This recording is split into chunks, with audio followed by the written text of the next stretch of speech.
Are you a Windows 10 user and are you considering upgrading to Windows 11? Maybe you're considering upgrading to Windows 11 because you've seen the screenshots and the videos that Microsoft has put out, and you think the Windows 11 desktop is really attractive. If so, I strongly urge you to consider giving Linux a try. Many Linux desktops are absolutely stunning in their beauty, such as the Linux desktop I'm currently showcasing.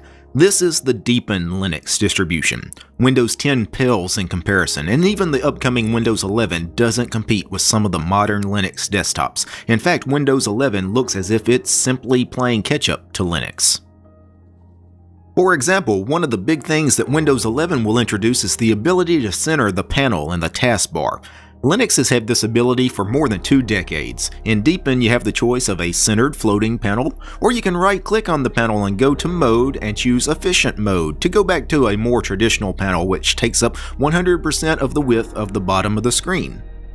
And you're not limited to having the panel at the bottom of the screen. Right-click on the panel and go to Location and choose Top if you prefer a top panel, or Left if you prefer a vertical panel on the left of the screen, which makes a lot of sense on modern monitors that are typically much wider than they are tall, thus giving your programs more screen real estate. You probably have noticed that Windows 11 is adding some really nice blurring effects to its menu and its panel. Deepin has had this kind of blurring for years, as well as many other Linux desktops. A buzzword you often hear nowadays is dark mode, which is really just the ability to change your application themes from a light theme to a dark theme.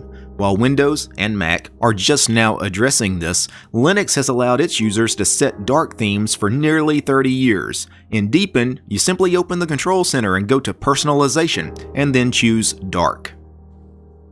Do you want to change the opacity of the menus and the panel? You can do that as well. Set it to 1.0 for fully opaque, or to 0 for fully transparent, or anywhere in between.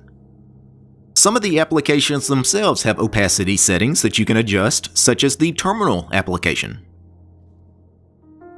The customization options are endless on Linux. Want to change the icon theme? You can do that from the control center. Want to change the wallpaper or the screensaver? Just right-click on the desktop. Probably the biggest advantage of using Linux is the freedom given to the user.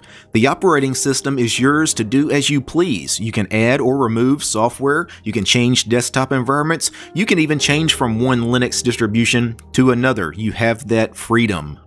Proprietary operating systems like Windows 11 are freedom restricting. You do not own your operating system when you run Windows. Microsoft owns it. They are merely allowing you to use it. So if you are currently on Windows 10 and are unsure where to go, maybe it's time to try out Linux.